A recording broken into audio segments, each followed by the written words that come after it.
it was our prom, I think, a couple of days later, so we'd all had spray tans and things, and so I had a bit of coverage on my face but no foundation.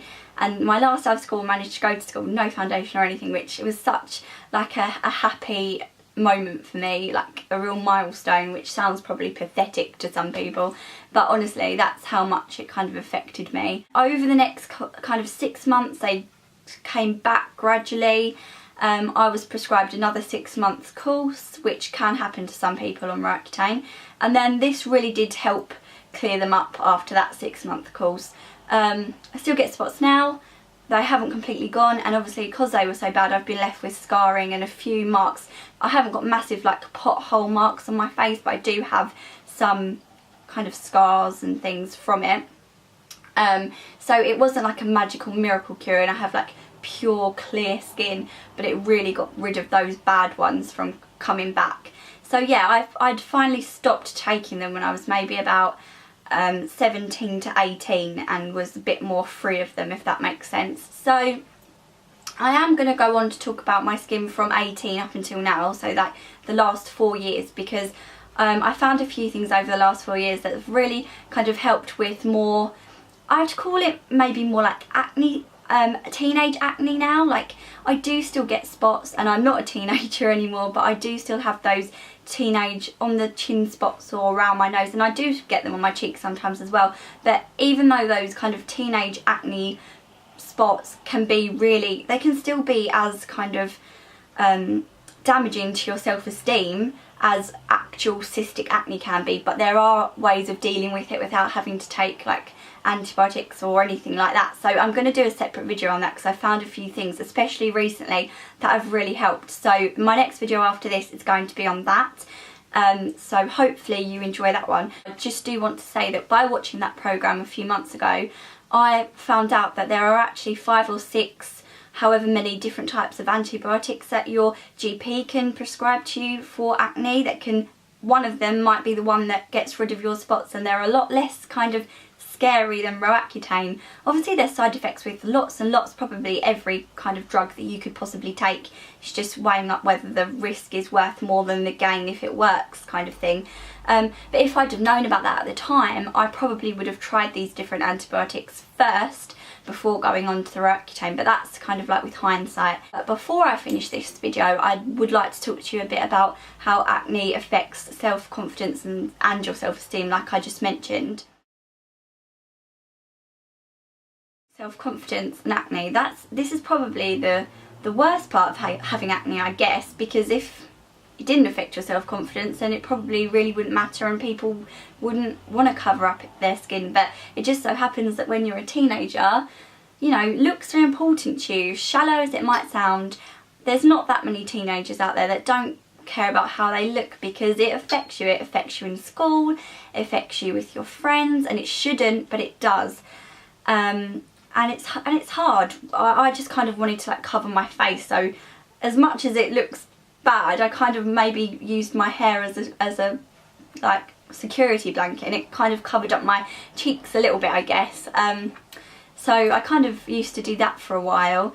One of the worst things when I was in school that happened was I was sitting in assembly, and I was sitting with my friends kind of at the end of a bench, like they were there and I was kind of next to them, and then these girls from my class who didn't really like me that much came and they sat next to me, so I was kind of in the middle of my friends and them, if you like. So I was just sitting in assembly before it started, and I just heard the girl next to me whisper to her friend. She just went, "Have you seen Katie's spots? They're absolutely disgusting." And it was just one of those moments where you just literally want to be sick. And I just remember staring forward. I didn't say anything, I didn't cry, anything. I just looked forward until assembly was over, and I just got the hell out of there. And you know, your friends, if you're lucky enough to have supportive friends, will just say it doesn't matter, just ignore it, you know. But I still went home crying that night and told my mum, was really upset.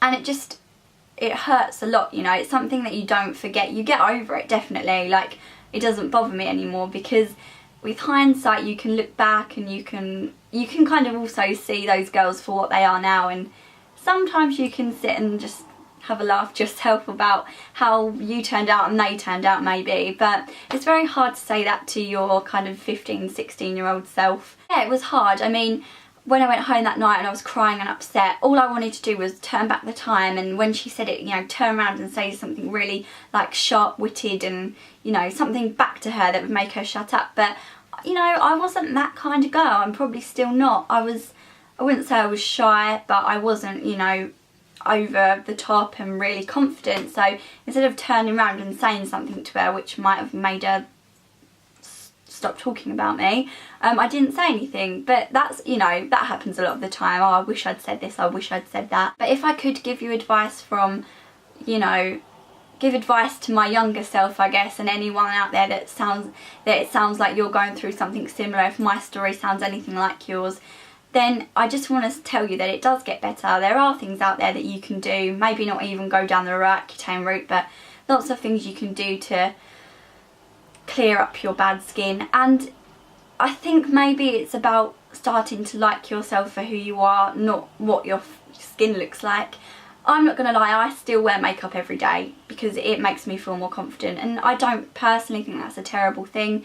Yeah, if you can go out and wear no makeup at all, brilliant, fantastic, and I'd be the first one to give you a massive clap for doing that. But that's just not me. But I do feel a lot more confident in myself now. It'd be stupid for me to sit here and say, yeah, now I go out without makeup all the time, and if I get spots in my face I don't care, because I do. And lots of women, boys, men, they would care because it's just a part of life. But what you should learn is that the people around you that care about you, your friends, your family, they don't care, they really don't. And what I've noticed as well from friends that maybe have bad skin, you really notice it so much less when it's somebody else. Someone can be an amazing person, they can still have bad skin, and you don't notice it until maybe they start talking about it, and then you kind of look and you think, oh, you have got spots, or you have got something on your face that's, you know, it could maybe not be spots, it could be like a birthmark or things like that, but you don't notice. You notice it so much more when it's yourself. The only people that are going to pick it out are nasty bullies that do it because it's the only thing they can find to pick on you about, and for some reason they feel unconfident in themselves, so that's why that will happen.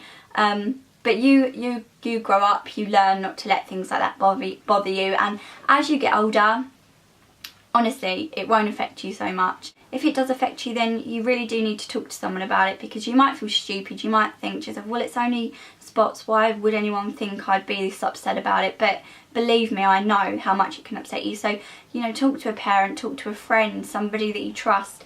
And also, you can always message me on YouTube if you want any advice on anything to do with this, and I'd love it if maybe you can talk to each other in the comments below and support each other with any problems that you have, because this is what these videos are all about. And also, as I said at the beginning of the video, if you're maybe watching this and you don't have spots but you think, oh my god, those girls sound like me, I've done something like that, or I've thought something like that about somebody, maybe it can just make you realise that just because somebody has marks, spots, something on their face, it doesn't make them any less of a person than you.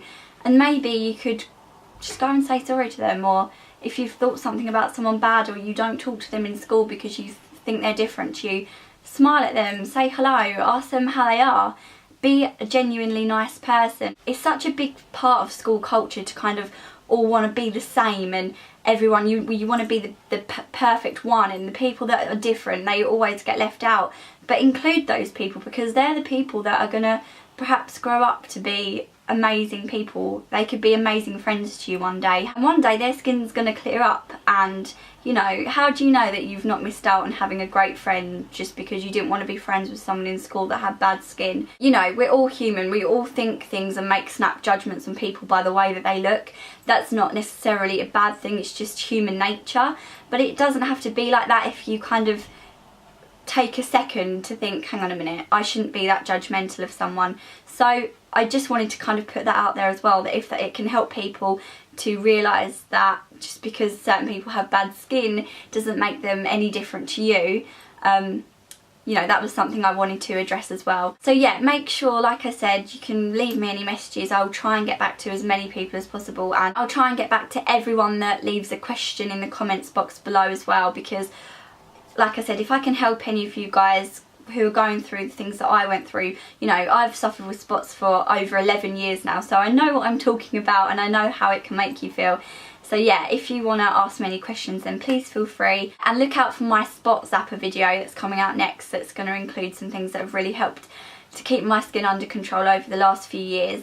And yeah, thank you everyone for watching the first in my Nobody's Perfect series.